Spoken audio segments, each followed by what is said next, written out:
बिस्मिल्लाहिर्रहमानिर्रहीम।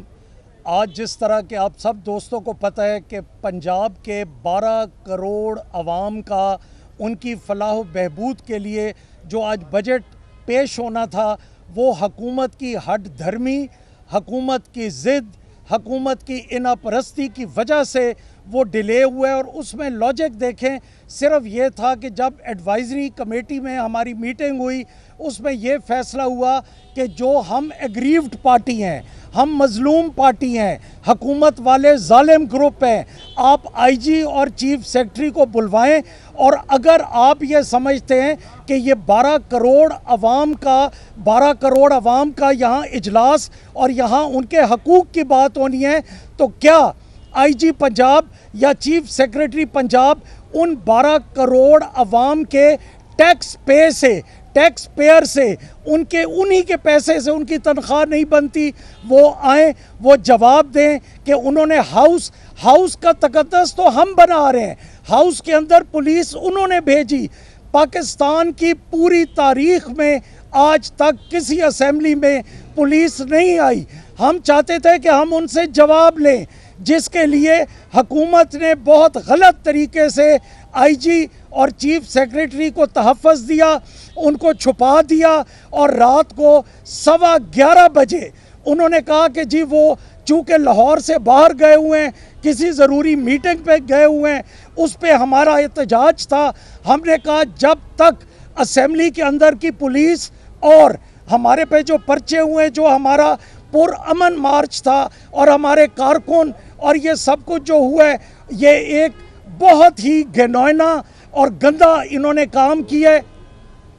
इसके लिए इन दोनों को आना चाहिए, इनको जवाबदेह होना चाहिए और ये अवाम के खादे में। और दूसरी बात है, जब चीफ मिनिस्टर आ रहे हैं तो चीफ मिनिस्टर की इज़्ज़त के लिए आईजी और चीफ सेक्रेटरी को आना चाहिए था। वो फिर भी नहीं आए, वो उसी ज़िद पे कायम रहे और तहफ़्फ़ुज़ क्या दे रहे हैं उनको। और 12 करोड़ अवाम पंजाब का इनको कोई लिहाज नहीं है। शुक्रिया। पंजाब में ये पंजाब की तारीख में पहली दफ़ा ये हुआ है कि आज बजट जो है वो पेश होना था और ट्रेरी बेंचों की तरफ से मुसलसल एक इंतहाई गैर जिम्मेदाराना रवैया इख्तियार किया गया। जब एडवाइजरी कमेटी में ये तय हो गया था, बैठ के एक कमेटी बन गई कि जो जुल्म, तशद्दुद, वहशत और बर्बरियत इख्तियार की गई पंजाब असम्बली के अंदर और उसके बाद 25 को जो हमारा आज़ादी मार्च था उसके हवाले से, ये सारी चीज़ें घंटों इस पर मुज़ाकरात हुए और एमिकेबली ये बात सेटल हो गई कि हाउस के अंदर जाकर 15 मेंबर्स इस पर बात करेंगे और जो वाक़यात हैं वो सारे सामने रखेंगे और आईजी और चीफ सेक्रेटरी वहाँ पर मौजूद होंगे, जवाबदेह होंगे, वो मौजूद होंगे। लेकिन डेलिबरेटली उन्हें हाउस के अंदर आज नहीं लाया गया। मैं ये समझता हूँ कि ये पंजाब के हुक्मरानों की बदनीति इससे ज़ाहिर होती है।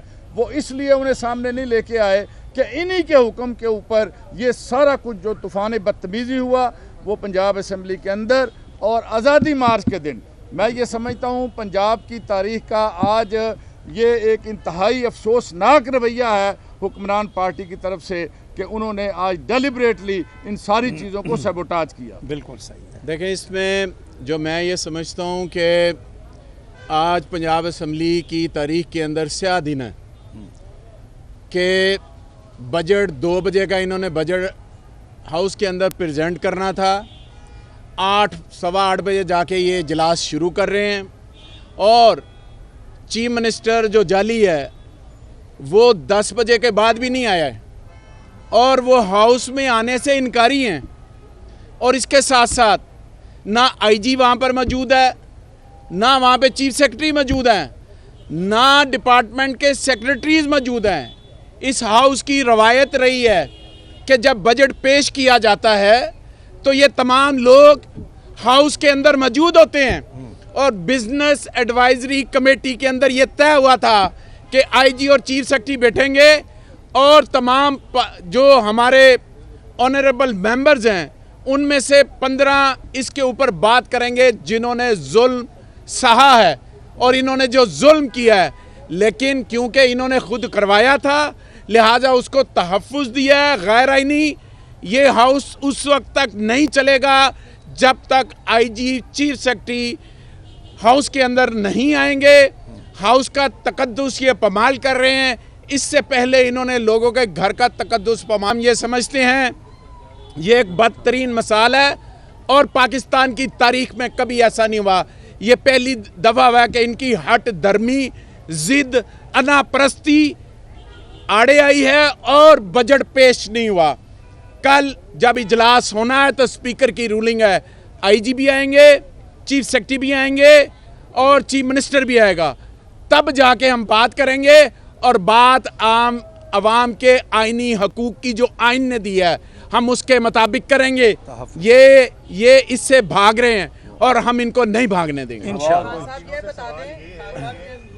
सवाल ये है कि अगर आईजी पंजाब और चीफ सेक्रेटरी आ जाते हैं तो जाहिर है वो बताएंगे कि अहकामात उन्होंने किस बिल्कुल सही है। दिए, तो क्या हुकूमत ये होने देगी? अगर वो ऐसा नहीं होने देगी तो फिर आप लोगों का क्या लाए अमल? देखिए, अगर वो आईजी स्पीकर की रूलिंग है, स्पीकर की रूलिंग को कोई चैलेंज नहीं कर सकता। स्पीकर आज बड़ी वाज़ेह रूलिंग दे चुके हैं कि जब तक आईजी और चीफ सेक्रेटरी हाउस के अंदर यहाँ नहीं आएंगे उस वक्त तक हाउस की कार्रवाई नहीं चलेगी। इसीलिए आज का ये इजलास इसके एडवाइजरी मीटिंग के अंदर, बिजनेस एडवाइजरी मीटिंग के अंदर ये तय हुआ था और बात हुई थी कि ऐसा होगा।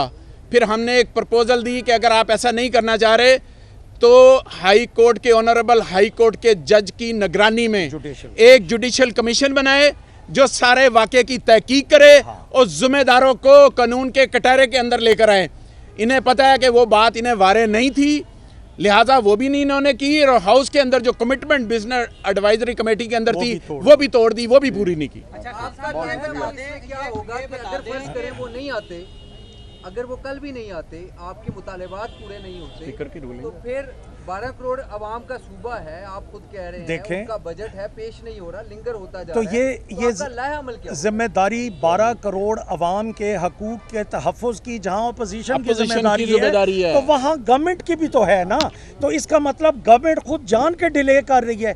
देखिए, जब चीफ मिनिस्टर आ रहे हैं, चीफ मिनिस्टर के साथ मिनिस्टर ऑफ फाइनेंस आ रहे हैं, तो अगर आईजी और चीफ सेक्रेटरी आके अपनी लॉबी में बैठ जाएं तो ये तो चीफ मिनिस्टर की इज्जत में इजाफा होगा। वो सीनियर हैं या वो सीनियर हैं। अगली बात जो मैं करना चाह रहा हूँ कि वो जो 12 करोड़ अवाम में, क्या उनमें जिनके साथ जुल्म, तशद्दुद, बर्बरियत हुई, क्या उसमें शामिल नहीं है? ये बात, क्या जिन लोगों के घरों का तकद्दुस, चादर चार दीवारी का पमाल किया गया है, क्या वो 12 करोड़ अवाम में शामिल नहीं है? वो हमारी हैं। क्या इस तरह इनको इजाजत दे दी जाए? इन्होंने वही वाकया किया है, इन्होंने प्लान वाकया किया। मैं आपको डिटेल बताता हूँ। मॉडल टाउन का वाकया इन्होंने प्लान किया कि इन्होंने गंदे तरीन ऑफिसर लगाए और हर इलाके के SHO ने जो जराइम पेशा लोग थे मॉडल टाउन के वाक़े के अंदर उनसे गाड़ियां तड़वाई और गोलियां चलवाई। इन्होंने 25 मई का वाकया भी उन्हीं लाइंस के ऊपर किया है। जो गंदे तरीन ऑफिसर थे, जो बदनाम तरीन ऑफिसर थे, ना सिर्फ उनको लगाया बल्कि हर SHO की जिम्मेदारी लगाई कि आपने अपने इलाके से तमाम क्रिमिनल्स को लेकर आना है और गाड़ियों के शीशे तोड़ने हैं और चादर और चार दीवारी का तकद्दुस पमाल करना है। और हमारे वर्कर को शहीद भी किया। आईजी साहब भी वही हैं और वो चीफ सेक्रेटरी साहब भी वही हैं जो आपके पास थे, तो फिर ये कैसे पहले अच्छे थे या बुरे कैसे हो गए इतने? हमने तो उनसे ऐसा कोई काम नहीं लिया। हमने तो उनसे कोई ऐसा काम नहीं लिया कि हमें शर्मिंदगी हो। जो उनके आलाकार बने, जिस तरह हुकूमत अमेरिका की आलाकार बनी है और आगे ये आईजी और चीफ सेक्रेटरी ये गैर आईनी वजीर आला के आलाकार बन के अवाम के ऊपर जुल्म कर रहे हैं। और 25 मई को कोई हुकूमत नहीं थी, सिर्फ कैबिनेट नहीं थी। कैबिनेट का मतलब हुकूमत है। तो वो ऑर्डर कौन दे रहा था? इसीलिए हम कह रहे हैं कि हाउस के अंदर आकर वो बयान करें। शुक्रिया जी।